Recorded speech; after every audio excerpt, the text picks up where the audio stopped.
Surprise dans le dossier sensible du Cabana Beach à Port-Louis. Après plusieurs années de tensions et d'absence de dialogue, un accord de principe aurait été trouvé entre le maire de Port-Louis, Jean-Marie Hubert, et l'exploitant Nicolas Sémar. Le tout grâce à une médiation conduite notamment par Luc Reynette, représentant du FKNG et du Comité international des peuples noirs.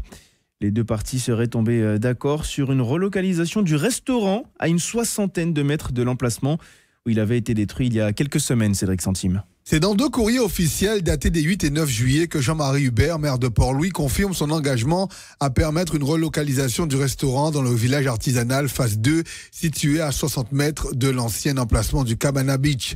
Le gérant pourra choisir une parcelle de son choix avec la promesse d'un bail amphithéotique de 18 ans et d'un accompagnement dans l'obtention du permis de construire. Jean-Marie Hubert propose aussi d'augmenter la surface proposée de 200 à 300 mètres carrés avec la possibilité de différer le paiement du loyer, même si cela doit être étudié en conseil municipal. Nicolas Sémar, de son côté, aurait accepté cette proposition dans un courrier du 14 juillet, tout en demandant des garanties juridiques renforcées pour sécuriser son projet, acte administratif formel, certificat de conformité et engagement écrit de la commune. Dans un courrier du 18 juillet que notre rédaction s'est procuré, le maire déclare ainsi prendre acte de cet accord, mais rappelle que la réussite du projet dépendra désormais du dépôt officiel du dossier en conformité avec les règles d'urbanisme et environnementale, sans oublier un préalable fondamental, la bonne foi de toutes les parties, élément essentiel pour dépasser les nombreuses tensions du passé et établir un projet commun en toute confiance et respect mutuel. Notez pour finir que de son côté, Luc Reynette, l'un des médiateurs, indique que cet accord marque la fin de la phase 1, je cite, d'une solution guadeloupéenne. La phase 2 sera, pour lui, le lancement d'une grande souscription nationale pour financer la reconstruction du Cabana Beach. Bonjour Luc Reynette. Bonjour Jérémy Lozio. Merci d'avoir accepté notre invitation dans ce journal. Alors, vous avez, on l'a dit, joué le rôle de médiateur dans ce dossier. Le maire de Port-Louis avait plusieurs fois déclaré, notamment sur nos ondes, qu'il avait déjà fait auparavant des propositions de relocalisation avant même la destruction du Cabana Beach. Et pourtant, ça ne s'était pas fait. Qu'est-ce qui change aujourd'hui? Qu'est-ce qui fait qu'on serait désormais proche d'un accord?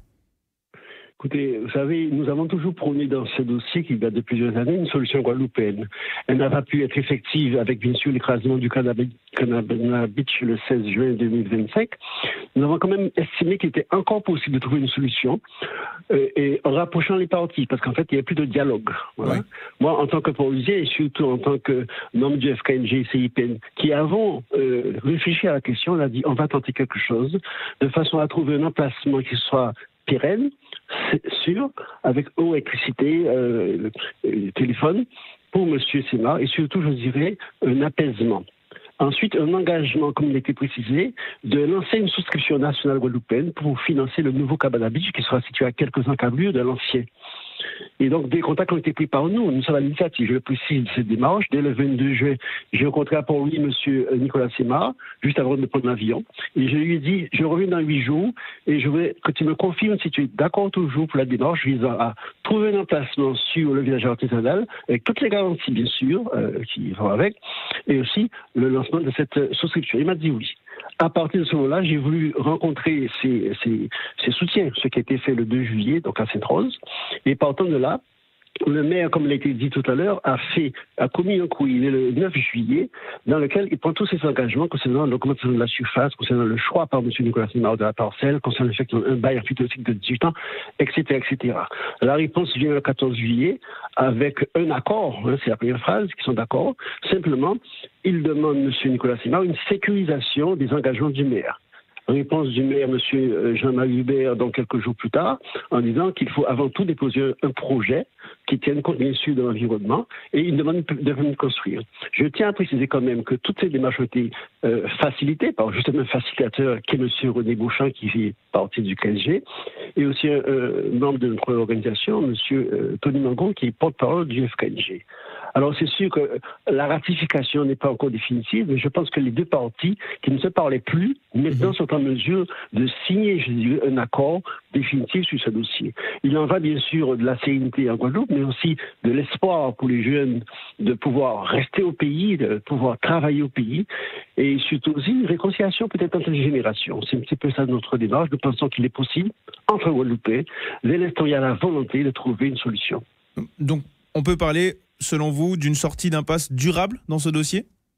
Écoutez, il y a quelques demandes qui ont été formulées. Il y a un courrier qui date du 18 juillet, donc de samedi dernier, de M. Jean-Marie Hubert, en direction de M. Nicolas Sémar, dans lequel le maire confirme tous ses engagements. Il demande simplement la présentation de dossiers, aussi 2 permis de construire conformes. Bien sûr, c'est la bonne des choses, de façon à ce qu'il donne finalement son accord. Mais il confirme tous les engagements pris dans le courrier du 9 juillet. Et ça, c'est important. Voilà. Pour moi, il faut que chacun fasse un pas.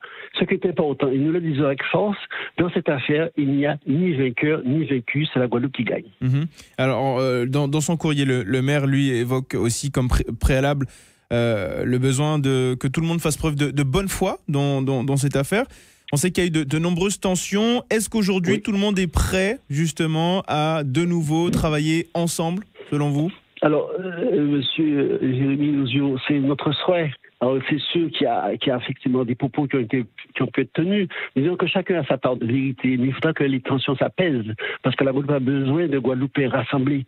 Nous avons besoin de ensemble pour construire cette Guadeloupe. Nous voulons aussi donner l'espoir à cette jeunesse, finalement, qui quitte la Guadeloupe par milliers chaque année, et ça nous pose problème. Oui. Donc, nous devons être des bâtisseurs. Et je crois que chacun a fait un pas, et que, je le répète, c'est la Guadeloupe qui va gagner. Et c'est aussi un signal d'espoir comme quoi nous pouvons, lorsque nous le voulons, nous entendre entre Guadeloupéens. Et ça, c'est fondamental pour moi. Et quand on parle en dehors du fait qu'on soit Port-Louisien, ça c'est secondaire, mais en tout cas, c'est important que Port-Louis donne l'exemple. Vous parlez d'une grande souscription nationale pour financer la reconstruction du restaurant. On parle de quoi précisément ?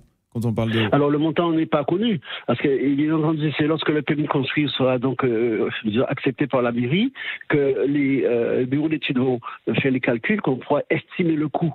Alors, non seulement nous allons lancer une souscription nationale à Guadeloupe, mais nous avons déjà l'accord d'organisation en Martinique et en Guyane, et aussi de Guadeloupéens qui sont en France, parce qu'il s'agit pour eux d'une cause commune.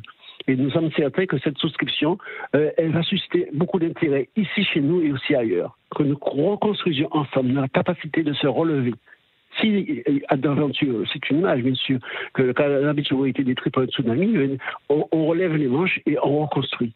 C'est la meilleure preuve que nous sommes effectivement dans une démarche effectivement de construction, de co-construction et de reconstruction. Merci à vous, Luc Renet, d'avoir accepté d'être l'invité de ce Caraïbes 13h.